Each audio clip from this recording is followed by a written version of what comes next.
तुमने कभी किसी ऐसे गांव के बारे में सुना है जहां सूरज ढलते ही सन्नाटा छा जाता है, जहां लोग शाम होते ही दरवाजे बंद कर लेते हैं जैसे किसी अनकही बात से डरते हों? ऐसा ही एक गांव था, देवपुर।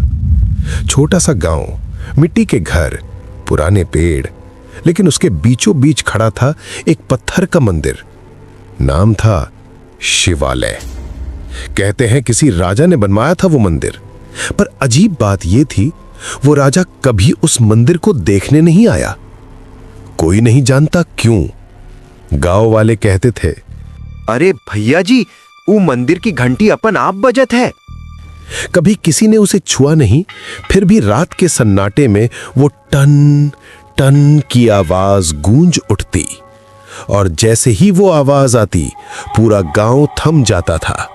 कुत्ते भौंकना बंद कर देते, हवा एकदम ठंडी पड़ जाती, और लोगों के दिलों की धड़कन एक पल को रुक सी जाती थी। कई घरों में औरतें अपने बच्चों को सीने से लगा लेती, बूढ़े दरवाजे की कुंडी कसकर बंद कर देते। कोई बाहर झांकने की हिम्मत नहीं करता था। कहते हैं जो भी उस वक्त बाहर होता उसे महसूस होता जैसे कोई पीछे से देख रहा हो। कोई नहीं जानता था कि वो आवाज कहां से आती है। बस इतना पता था, जब घंटी बजती है तो कुछ जागता है। कभी उस मंदिर में सुबह सुबह घंटियों की आवाज गूंजा करती थी। लोग आरती में जाते थे, दीपक जलते थे, लेकिन वक्त के साथ सब बदल गया। अब वहां बस एक ही इंसान रह गया था, हरिराम शास्त्री। कहते हैं उम्र 50 के आसपास होगी, पर चेहरा देखो तो लगे जैसे बरसों से नींद ने उसे छुआ तक ना हो। और हर वक्त चेहरा किसी अनदेखे डर से भरा हुआ। दिन में सब कुछ बिल्कुल ठीक लगता था। हरिराम आरती करता, फूल चढ़ाता, भक्तों को आशीर्वाद देता। लेकिन रात होते ही मंदिर का माहौल बदल जाता था।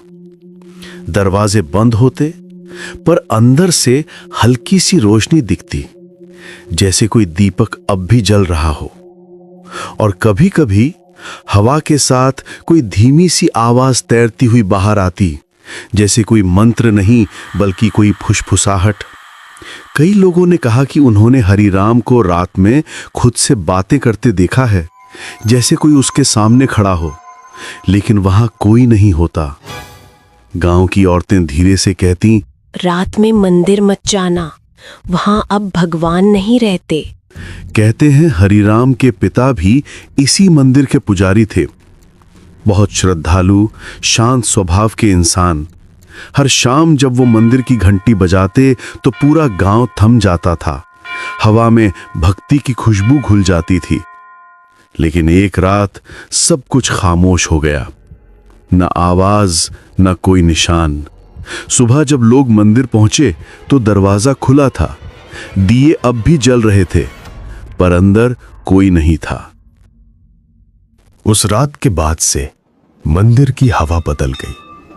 अब वहां भक्ति नहीं, डर था। जब भी हवा चलती, घंटी बिना छुए हिल जाती थी। लोग कहते थे वो गया नहीं, वो अब भी यहीं है।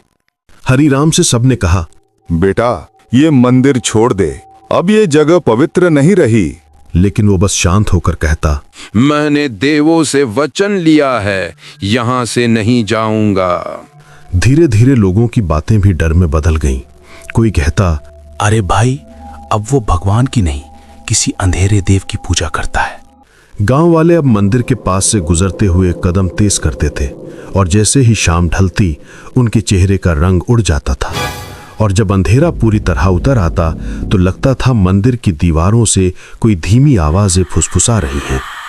उस वक्त न कोई पीछे मुड़कर देखता, न सांस लेने की हिम्मत करता। बस जल्दी से घर के अंदर भाग जाते, जैसे डर खुद पीछे पीछे चल रहा हो। और फिर आई वो अमावस्या की रात। गांव जैसे किसी अनजाने डर में सिमट गया था। हवा तक थमी हुई थी। उसी रात गांव का एक किशोर रामू मंदिर के पीछे के रास्ते से जा रहा था। वो बस खेतों से होकर घर लौट रहा था, लेकिन तभी उसे अंदर से कुछ सुनाई दिया। वो मंत्र जैसी आवाज थी, पर उसमें कुछ गड़बड़ थी। वो संस्कृत नहीं लग रही थी, वो आवाजें जैसे किसी के गले के भीतर से रेंग रही हों। रामू के कदम अपने आप रुक गए। दिल जोर से धड़कने लगा। उसने मंदिर की दीवार में बनी एक छोटी सी दरार से झांका और जो उसने देखा वो जिंदगी भर नहीं भूल पाया। हरिराम दीपक के चारों ओर कुछ डाल रहा था, कुछ लाल सा तरल जो जमीन पर फैलता जा रहा था। उस गोले के बीच में कोई मूर्ति नहीं थी, बस एक काली परछाई जो खुद ब खुद हिल रही थी जैसे जिंदा हो। रामू का चेहरा एकदम सफेद पड़ गया, उसकी सांसें तेज हो गईं। वो पीछे हटा पर उसके पांव कांप रहे थे। और फिर अचानक मंदिर के अंदर से किसी की फुसफुसाने की आवाज आई। कौन है वहां? रामू ने बिना पीछे देखे भागना शुरू किया। वो गिरा, उठा, फिर दौड़ा और किसी तरह घर पहुंचा। उसने सबको बताया, मैंने देखा पंडित जी कुछ और कर रहे थे, कुछ बहुत अजीब। लेकिन गांव वाले हंस पड़े। किसी ने गंभीरता से नहीं लिया। सब बोले, बच्चा पंडित पर शक नहीं करते, पाप लगता है। पर उस रात के बाद किसी ने भी उस मंदिर के रास्ते से अकेले जाने की हिम्मत नहीं की। और उसी रात से देवपुर में डर जैसे बस गया। गांव पर एक अजीब सी खामोशी छा गई। रातें लंबी लगने लगी, हवा में सर्दी बढ़ गई और लोगों को लगता जैसे हर कोने में कोई छिपा सांस ले रहा हो। पहली रात गोपाल का बैल खेत में मरा मिला। उसकी गर्दन पर जलने के निशान थे, जैसे किसी ने आग से जला दिया हो। गांव वाले बोले, मुझे लगता है बिजली गिरी होगी। पर सब जानते थे कि उस रात आसमान एकदम साफ था। दूसरी रात शंभू की बेटी, जो बस 8 साल की थी, नींद में उठी, बिना कुछ बोले मंदिर तक चली गई।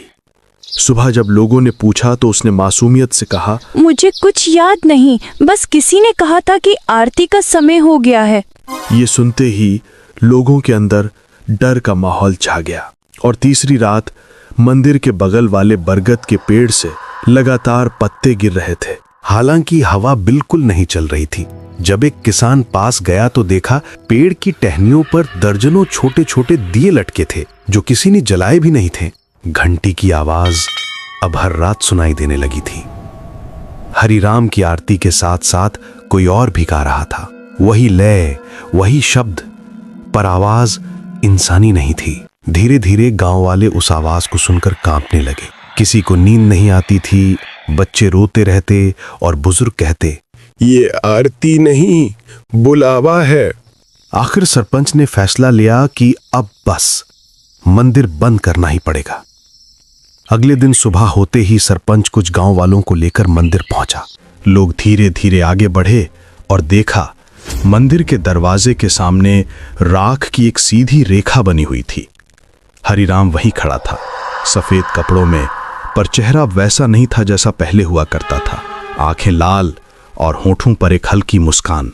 उसने शांत आवाज में कहा, जिसने इस रेखा को पार किया, सूरज उसके लिए दोबारा नहीं उगेगा। किसी ने कुछ नहीं कहा। लोगों के पैर अपने आप पीछे हटने लगे। दिल जोर जोर से धड़क रहा था। किसी की हिम्मत नहीं हुई नजदीक जाने की। सबके चेहरे पर सिर्फ एक ही चीज थी, डर। वो डर जो आंखों से नहीं, आत्मा तक उतर जाए। उसके बाद दिन बीतते गए, पर गांव में सन्नाटा और गहरा होता गया। धीरे धीरे मौतें शुरू हुईं। पहले जानवर, फिर इंसान। हर बार एक ही निशान मिलता, गले पर जलन, जैसे किसी ने जलता हुआ हाथ रख दिया हो और फिर कभी हटाया ही ना हो। रात पूरी तरह काली थी, बिना चांद, बिना हवा, बस दूर कहीं से आती वो आवाज जैसे किसी को बुला रही हो। गांव के 5 लोग, गोपाल, रामू, शंभू और 2 और, कांपते हाथों में मशाले लिए मंदिर की ओर बढ़े। किसी ने कहा, आज जो भी हो इसे खत्म करके रहेंगे। पर किसी के कदमों में भरोसा नहीं था। सब जानते थे ये रास्ता शायद लौटने का नहीं है। जैसे ही उन्होंने मंदिर का दरवाजा खोला, अंदर की ठंडी हवा ने मशालें हिला दी। जमीन पर राख से बने थे अजीब से त्रिकोण, जिनसे हल्की भाप उठ रही थी।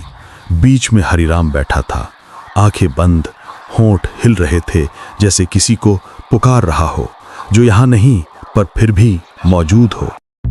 गोपाल कांपती आवाज में चिल्लाया, पंडित जी, ये क्या कर रहे हैं आप? हरिराम ने धीरे धीरे सिर उठाया।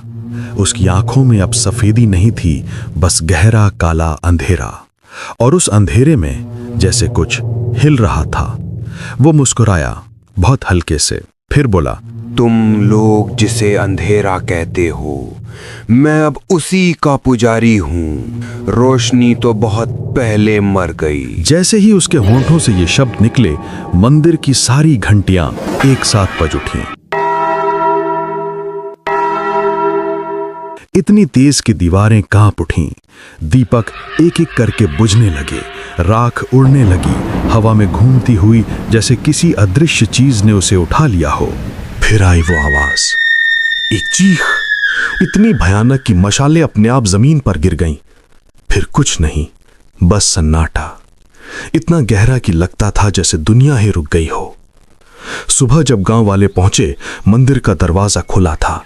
अंदर कोई नहीं था, बस जमीन पर 5 जली हुई परछाइयां थीं, और उनमें से एक सबसे बड़ी हरिराम की। कहते हैं आज भी जब अमावस्या की रात आती है तो मंदिर की घंटी अपने आप बजती है और हवा में वही चीख सुनाई देती है, हल्की पर इतनी डरावनी कि हड्डियां तक ठंडी पड़ जाए। लोग डर के मारे अपना सब कुछ छोड़कर भाग गए। खेत, घर, मवेशी सब वहीं रह गए। मंदिर के चारों ओर फैल गया एक ऐसा सन्नाटा जो आज तक टूटा नहीं। साल बीत गए।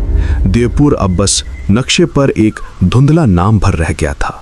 लोग उस दिशा में देखना तक पसंद नहीं करते थे। मंदिर का नाम लेना तो दूर की बात थी। लेकिन फिर 1970 की एक सुबह शहर से कुछ अफसर आए, हाथों में नक्शे, दिमाग में जिज्ञासा और दिल में जरा भी डर नहीं। कहते थे कि पुराना मंदिर है, शायद नीचे कोई ऐतिहासिक धरोहर छिपी हो। गांव के बुजुर्गों ने बहुत समझाया कि उसे मत छेड़ो जो खुद जागा हुआ है, पर उन्होंने हंसकर बात डाल दी। खुदाई शुरू हुई। पहले मिट्टी निकली, फिर पत्थर, और फिर नीचे से एक अजीब सी खोखली गूंज सुनाई दी, जैसे जमीन के भीतर कोई सांस ले रहा हो। उन्होंने फावड़ा जोर से मारा और अचानक सामने खुल गया एक पत्थर का कमरा, बिल्कुल सूखा, जैसे सदियों से वहां हवा तक ने कदम न रखा हो। अंदर अंधेरा गाढ़ा था, ऐसा कि मशाल की लौ भी जैसे डर कर कांप रही थी। दीवारों पर अजीब निशान बने थे, कुछ पुराने, कुछ जैसे अभी अभी किसी ने उकेरे हों। हवा में सड़ी हुई मिट्टी की गंध थी, और कुछ और जैसे लोहे या खून की। कमरे के बीचों बीच वो मूर्ति खड़ी थी, आधी छाया में डूबी हुई।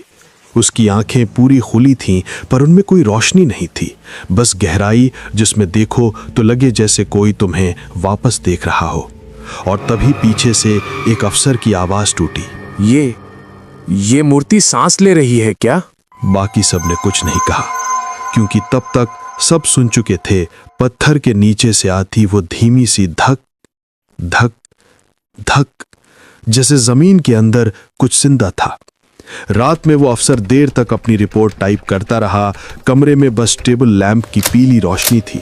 टाइपराइटर पर उसकी उंगलियां थम गईं, और आखिरी लाइन पर लिखा रह गया, सब स्क्राइब। उसके बाद टाइपराइटर अपने आप चलने लगा। सुबह कमरे का दरवाजा अंदर से बंद मिला। जब तोड़ा गया, हवा भारी थी, जैसे भीतर किसी ने सांसें रोक रखी हों। कुर्सी पर वही अफसर था, चेहरा नीला, आंखें पूरी खुली, होंठ आधे खुले, जैसे कुछ कहने की कोशिश में जम गया हो। उसकी उंगलियों में वही राख चिपकी थी जो मंदिर की दीवारों पर थी। साथ गए 2 मजदूर कहीं नहीं मिले। बस मंदिर के पास पड़ी थी एक टूटी हुई घंटी, जो बिना हवा के भी धीरे धीरे हिल रही थी।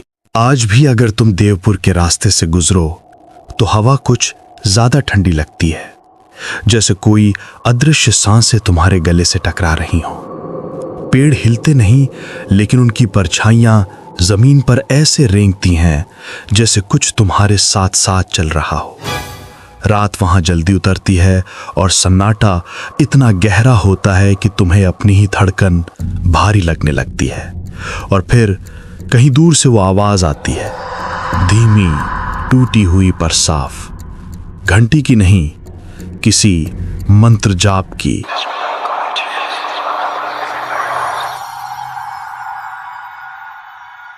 कभी कभी उस आवाज के बीच किसी के हल्के कदमों की आहट भी सुनाई देती है, जैसे कोई पुराने मंदिर की ओर जा रहा हो, या शायद तुम्हारी तरफ। लोग कहते हैं वो हरिराम की आवाज है, जो अब भी आरती शुरू होने से पहले सबको पुकारता है। और अगर उस वक्त तुम्हें ठंडी हवा तुम्हारे कान के पास से गुजरती महसूस हो, तो समझ लेना वो तुम्हारे बहुत करीब है। हर अमावस्या को वो घंटी 3 बार बजती है। पहली बार किसी को बुलाने के लिए, दूसरी बार उसे स्वीकार करने के लिए, और तीसरी बार जब उसकी आत्मा भीतर चली जाती है। कई लोगों ने वो आवाज सुनी है, कई ने उस दिशा में देखने की गलती भी की। कहते हैं जिसने पीछे मुड़कर देखा वो फिर कभी सुबह नहीं देख पाया। तो अगर कभी रात में देवपुर के उस रास्ते पर हवा तुम्हारे कानों में कोई फुसफुसाहट लाए और कोई बहुत पास से बहुत धीरे से कहे, प्रसाद ले लो, आरती शुरू होने वाली है, तो बस चलते रहना, क्योंकि अगर तुम रुके तो वो आरती तुम्हारे लिए होगी।